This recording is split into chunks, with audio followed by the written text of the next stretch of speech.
Hey everyone, we're back here with Bob Doherty, a local counselor again, for yet another talk about family matters and our life together as families. So today our topic is going to be respect, and another topic that Bob has said is a really important topic in the household of mutual respect.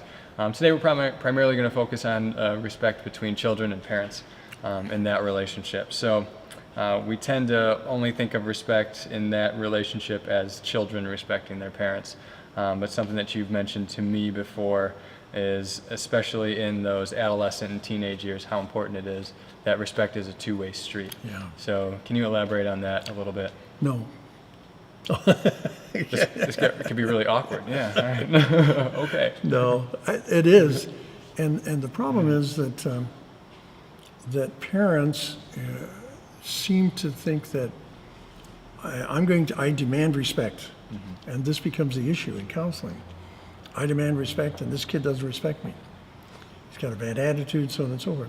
And yet, the real issue is if we can understand that respect is a mutual thing.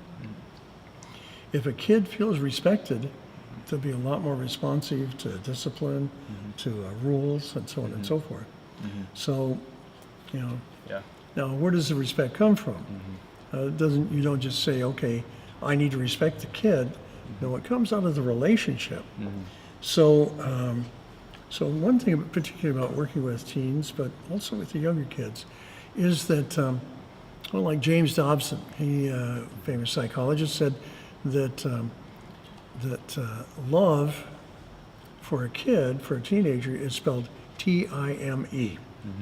If we can spend time with our youngster, even a teenager, and we also see that when we spend time with them, we feel like we're supposed to be teaching them. Yeah. And I would encourage parents to listen. Okay, if you listen, then you find that you have some reason for respect for them. Yeah. Kids are they're growing. They want to respect parents. They want a relationship with their parents. Now, I know a lot of parents will say, well, that's not true for me. Yeah. Well, it is if you build the relationship. Yeah. You want to have this kind of relationship with your teen, because if you start in the younger years and you listen to them, you ask open-ended questions, then they start to communicate with you. Yeah. You build that relationship so that when they get into junior high and high school, and your son or daughter comes home and says, that boy next to me put his hand on my leg, they'll talk to you about that rather than going to their peers and who's going to encourage them. Oh, well, that's great, Yeah. Yeah.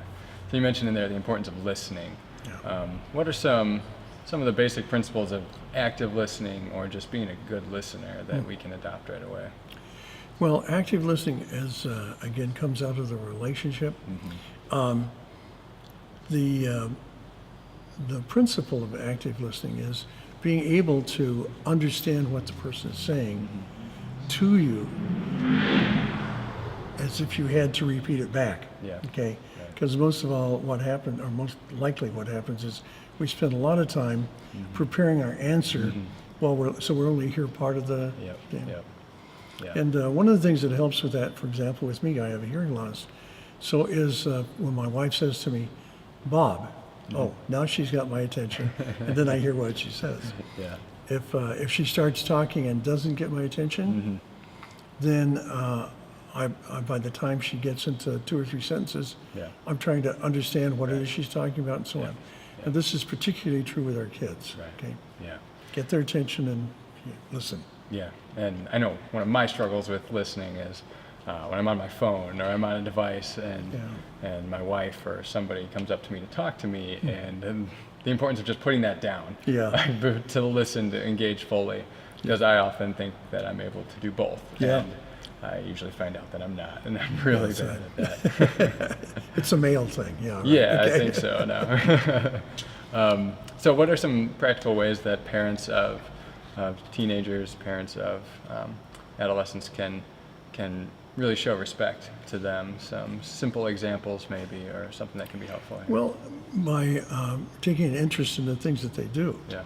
I'm not into music, okay? I mean, I have a hearing loss. I haven't heard a lyric since 1950, okay?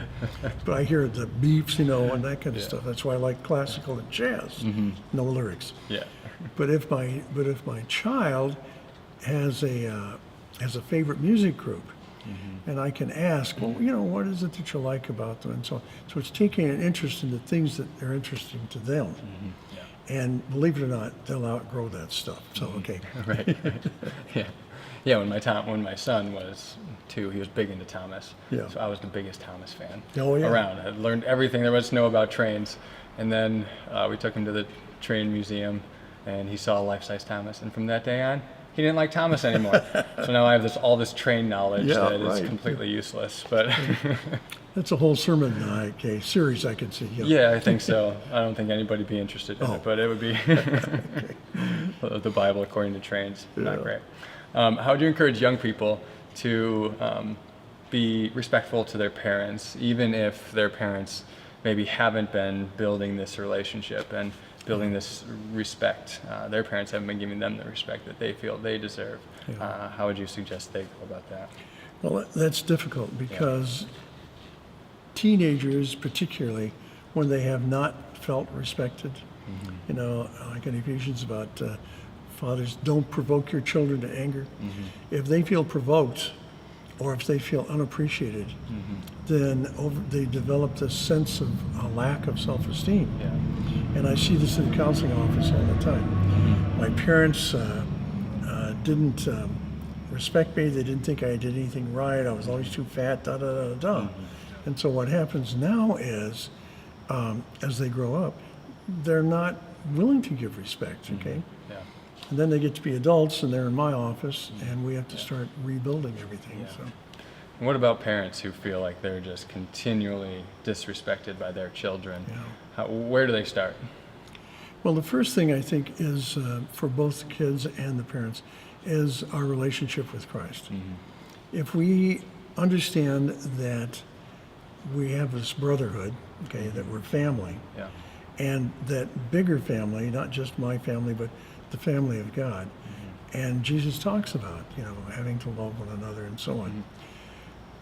I find that often it is the kids who are more willing to grasp that concept than the parents, because the parents somehow feel like, well, I'm the adult, I demand this. Yeah.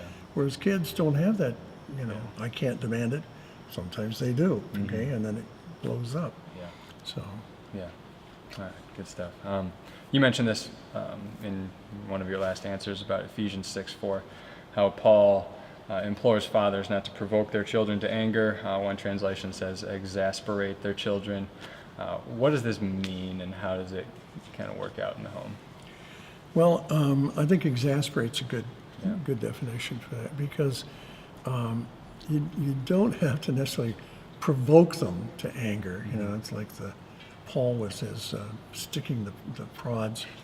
It is a kid can be exasperated when he's trying constantly to get dad's attention or mom's attention, and they're not there. They give you lip service, or they're just not interested in.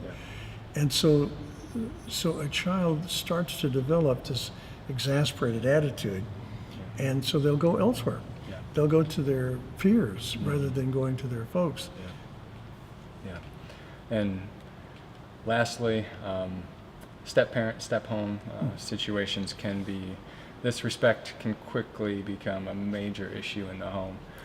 So how do you recommend parents handle that transition phase of a new parent maybe coming into the home of either adolescent, high school, younger, even children?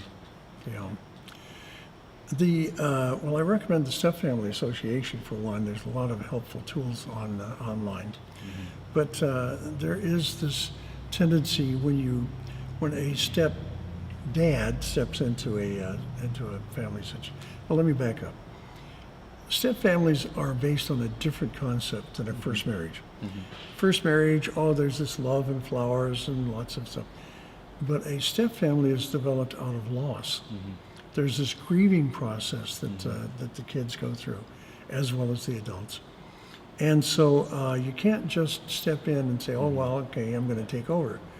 Those who work with step families say that the first 2 years, when an adult comes into a new family, rather than trying to be the parent for those children or that child, that the first 2 years, their goal and there should be to support the birth parent. So if it's a dad who comes into the situation, his job is to support mom. Yeah. And then during those 2 years, the kids see that mom and dad, or mom and stepdad, are going to be a team, but also that the stepdad isn't pushing, isn't pressuring, isn't aggressive, and they can build a relationship that way. Yeah, yeah. So that key is building the relationship first, and Yeah. then developing that background with which to develop a respectful relationship. That's really good stuff.